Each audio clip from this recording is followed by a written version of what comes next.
Namaskar. Hello and welcome to PGurus channel. I'm your host Sree Iyer. After a long time, I have today the pleasure of company of Sri Rakesh Kaul. Rakesh ji, namaskar and welcome to PGurus channel. Namaskar, Sree. Rakesh ji, it's always a pleasure to have you on our channel to listen to your thoughts and being a person who has been championing the cause of the Kashmiri Pandits all over the world. I'm sure you probably watched with interest this meeting on the 24th of June that took place. To my horror, there was no representation for the displaced Kashmiri Pandits. And my first question was, how can you have a meeting without one of the key stakeholders? But the meeting took place, meri kaun sunta hai. Anyway, but I always have this unasked for advice. You must have felt a little bit of hurt about not being in this conversation. Your thoughts, your takeaways from this meeting. I have some feedback on what took place in that meeting that I'll share in the course of this conversation, sir. But first, I want to listen to you, hear what your thoughts are. Sure, Sree. Thank you for having me. I think there are three key strategic takeaways from this meeting. And I call this meeting as a long tail meeting because it's going to have profound implications going forward. The first implication, Sree, is it represents the triumph of the Kashmir oligarchy over the Indian state. If you start with the Government of India invitation, ostensibly designed to get the democratic process in Kashmir going, no right-minded Indian would argue against that. Yeah, let's get the delimitation commission work done. Let's get the assembly elections done. And yes, let's get the statehood of Jammu and Kashmir back in place because Prime Minister Modi stated that, and he's an honorable man. So, so far, so good. But then how was this 3.5-hour meeting organized? Everyone understood that this was going to be political theater. As you yourself said, Sree, did I have interest in it? Yes, but then so did the world. And the master stroke of the Kashmir oligarchy was they took this political theater but shrank the political amphitheater to just be them. Now, you were kind enough to talk about the Kashmiri Pandit absence. I certainly will talk about it. But first, I speak as an Indian. There were three key groups that got eliminated out of this political meeting. And Sree, nobody has talked about it. Only on your show do we have that broad-minded thinking of India. First and foremost, the biggest group in Kashmir that has been historically deprived of their political rights are the Gujars and the Bakarwals. They have been loyal Indians. Sree, there are 31 state assembly segments and 2 Lok Sabha segments in Kashmir where Gujars and Bakarwals determine the political fortunes. The Kashmir oligarchy for the last 70 years has ensured that they not have political empowerment. Number 2 group in terms of numbers. There are 24 seats in the Kashmir Assembly that are reserved for representatives from Pakistan-occupied Kashmir. And then third, the Kashmiri Pandits were once again in exile. Now, Sree, there are some technical arguments that have been advanced as to why the Kashmiri Pandits were not invited. All these arguments are without merit. We should remember this was not a meeting called by the Election Commission bureaucrats of the political parties. The Prime Minister's office has supreme authority to invite any Indian to a political meet. The political mistake that was made, a historic error, was that what should have been inclusive about this new Kashmir became exclusive. What should have been diverse became only one religion from Kashmir. And the media played its cover up role once again by labeling it as an all party meet when it was anything but that. Now, conversely, Sree, imagine if the political meet had been inclusive to the max, where the political parties that I have mentioned to you had been present. Sree, even if it had been to give only observer status in the meeting, after all, even a mighty country like India in many meetings only has observer status. But if they had given only observer status to one Gujjar, to one Kashmiri Pandit, to one representative from Gilgit Baltistan, what a strong political message it would have sent to the anti India, anti Pandit forces in Kashmir. Imagine the message it would have sent to the neighboring countries. It would have been seen as a political Balakot strike.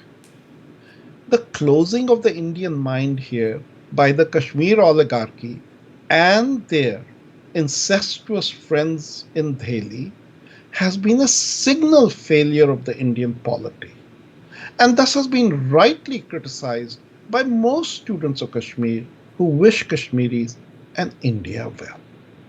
So, your instinct, look, as a Kashmiri Pandit, there is sorrow. We have aspirations, we have been thwarted. But when we see India make a political mistake, then it's time to tell the Honorable Prime Minister, your advisors are weakening you. And in the process, they're weakening India. I have two other strategic takeaways, major takeaways. Would it be okay, Sree, if I continue? And then, or you Yes. want to have a Yeah, discussion on this point first? I just wanted to add or compliment what you just said. This is a message for Prime Minister Modi. You know, you always keep emphasizing Sabka saath, Sabka vikas. I want you to apply that principle in this particular meeting and explain how these Brilliant. three groups got missed out. Sir, please continue. Sabka saath. Thank you, Prime Minister Modi. What happened? Why didn't your bureaucrats apply it here? Number two strategic takeaway. Number two strategic takeaway was that Ghulam Nabi Azad emerged as the big winner in the PM's outreach to the J&K oligarchy. Remember, he has Gujar roots. And remember also the effusive remarks of Prime Minister Modi when he retired from Rajya Sabha. When one examines closely at the 5 points that he made on behalf of the Congress, he was basically playing straight man for Prime Minister Modi.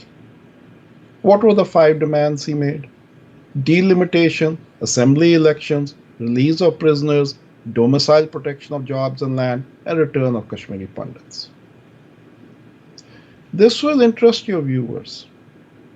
He followed up his meeting with the Prime Minister with a surprise phone call outreach to global Kashmiri Pandit Diaspora, who, as you know, I'm a part of. We were all in a meeting, public meeting, expressing our sentiments at why we had been left out. And he called him. And at that meeting, he indicated his support for Kashmiri Pandits. Now, the tea leaves are very clear. He is looking to carve out a political future for himself. He's out of the Rajya Sabha. Congress has nothing to offer. He is back into state politics because at the national level, there's not much left. What will he do? beyond go make speeches to disheartened Congress workers in states where they don't stand a chance. So, what is going to happen is he is going to become a person of interest to both the Gupkar alliance and to BJP.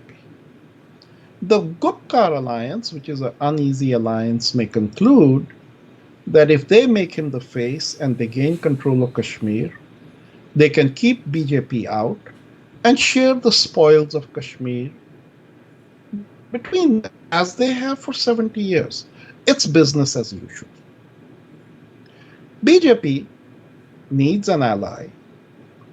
Nothing would be worse than them having to once again run J&K with either the Abdullahs or worse. And I don't think it'll happen. But Mehbooba Mufti, that would be a nightmare. So he becomes a person of interest to them. Speaking on behalf of my community, as a Kashmiri Pandit, I would say to all Kashmiri Pandit activists in India, he reached out to us, reach out to him, and spend a lot of time with him and get him to sign on as to the genocide of Kashmiri Pandits and get him to sign on that he stands for justice, return, and rehabilitation with dignity and security.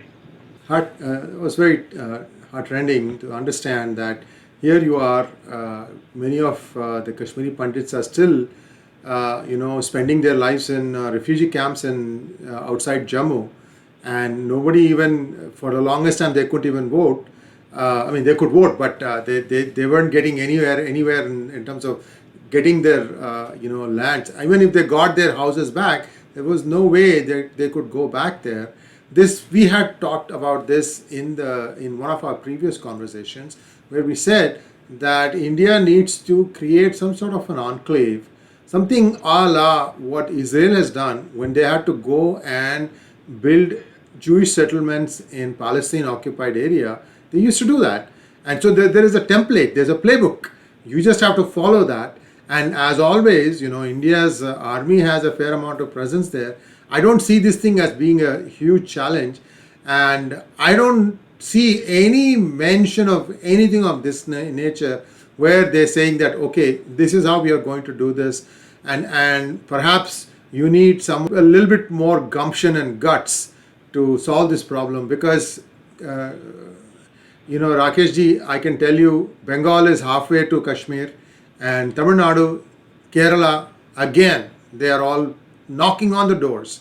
All these people, for some reason, they want to disown their dharma, which their ancestors and forefathers have been following for thousands of years.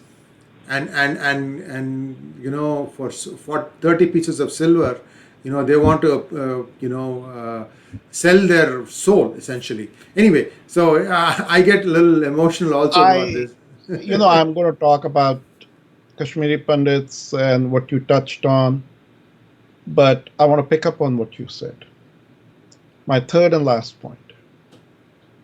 This particular meeting and how we move forward will have a huge bearing on the May 2024 general elections of Parliament and Prime Minister position.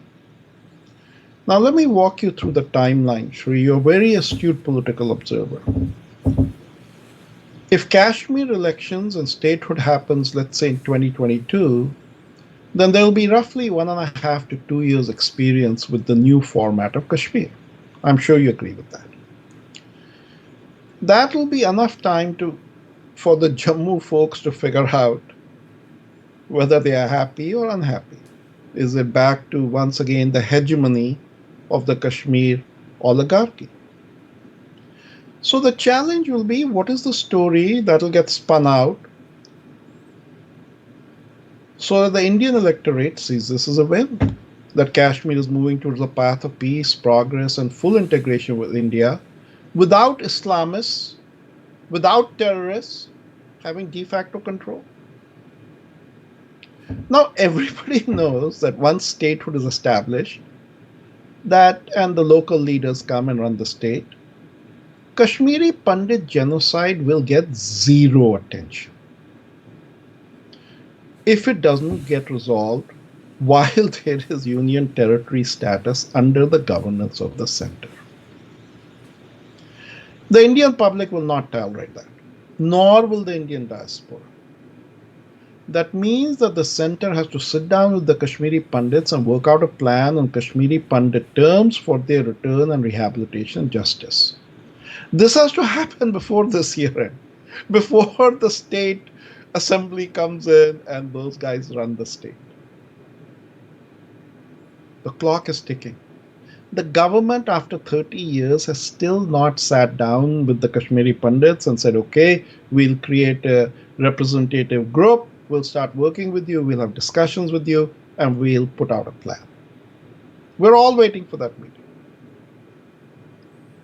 If this doesn't happen by year end and clock is ticking, Sree, this will have a huge impact on BJP as it goes into elections in May 2024, and the public says to them, you know, you rode the Kashmiri Pandit horse when you swept into power. What have you done? The stakes are very high. So what I would say to you, Sree, even in the midst of our tragedy as Kashmiri Pandits, even as we look at the 40,000 who suffer, a family of 4 trying to live on 13,000 rupees a month in Jammu, in that heat and that misery after 30 years. I'll say this, Sree, they need us more than we need them. And the sooner they realize that, the quicker we can sit down and do what's right for Kashmiri Pandits, what's right for Kashmir, because they need us there too. A diverse society in Kashmir is essential, otherwise they will mentally degenerate further, and it'll be good for India. Those are my 3 strategic takeaways from this meeting. Thank you very much, Rakesh ji, and a lot of food for thought. You've managed to put in a lot of information in a very short conversation here.